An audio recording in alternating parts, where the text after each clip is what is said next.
Alright, we are back with another video series, and this video series is going to be a little bit different from the previous ones, because to move on to more advanced courses, we need to have a strong mathematical background, along with physics, and to give context to the math that's going to be used in the future courses, we're kind of just going to do a very light video series for Calculus 1, 2, and 3, and then we're also going to go into differential equations, but I'm going to try to make these videos very efficient. So I'm going to try to skim through Calculus 1, 2, and 3, and then again differential equations. So in the Calculus 1 course, we're going to look at a few different things. We're going to look at limits, then we're going to look at differentiation, that's going to be followed by integration, and then we're just going to cover the fundamental theorem of calculus and applications. And in previous courses, we've actually gone into this a little bit, but now we're going to have a formal introduction and demonstration of all of this math. And again, this is to accomplish having the necessary background to move on to those higher level courses, and then these videos can be referenced as well. But we're not going to start from kind of a primitive state of mathematics. We're going to assume trig, algebra, and geometry is known, and unfortunately to build up to differential equations, we have to get through Calc 1, 2, and 3. And hopefully if I can get all of these done in a few months, then we can look at those next courses. So that would be signal analysis, electromagnetics, and the list goes on. And kind of the things that we're trying to check off in all of these courses is covering the essentials for engineering, or in other words, having no loose ends as we move on to those harder classes. Now, if we set kind of a basis for this course, first thing that we want to talk about is functions, and we know we have a function when we have one value that depends on another value. We can just recall that we have domains for functions for the x values and ranges that are associated to the y values. And we can partition these domains, simply having piecewise functions.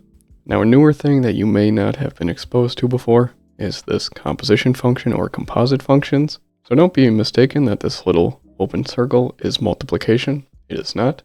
And if we have a composite function, say f of x, this little composite sign, and then g of x, what it really means is that we plug g of x in for f of x, so we get a result that looks like this. But it is important to note that the composite function of f and g is not the same as g and f. And in this course, there's several functions that we're going to look at. We're going to look at our well-known trig functions, polynomial functions, power functions, as well as exponential, logarithmic, and several more functions. Now, one of the things I've learned throughout years of being an engineer is that many functions in nature aren't crazy complex. Now, of course, there are things that are crazy complex, and that's where things like quantum mechanics start to jump in. We're going to forget about that for now. But at university, most of the calculus courses focus on really difficult problems. And maybe you've seen the YouTube videos of very complex mathematics and ask yourself, where is this even used? And maybe there's a place for this, but most of the time, it's kind of just for show. So in the real world, you're probably not going to have to deal with this kind of thing. And if you do, I feel sorry for you in some regards. But I think the reason that this is done in university, and it seems pretty straightforward, if you can do something very difficult like this, an easy problem or something you might encounter in nature, should be pretty simple for you. But the thing that irritates me is that there really seems to be no kind of black and white picture for when too complex seems to be unhelpful. Because while it's nice to be able to solve something like this, well, again, what use is it really in the real world? And who knows, maybe just using computational analysis can solve this pretty quickly, and you don't have to spend 5 hours trying to do this problem.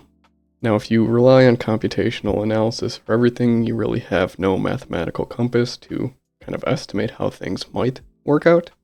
So that's why I think there's some need for a bit of complexity, but not a complete overload. And that's kind of the purpose of all of these math courses that I'm going to post. It's just pushing a little bit beyond what you'll see in the real world, but still aim to develop that mathematical compass. And in the next video, we're going to hop right in. We're going to start talking about limits. If you learned anything new or useful, please like, comment, share, subscribe. We'll see you in the next video.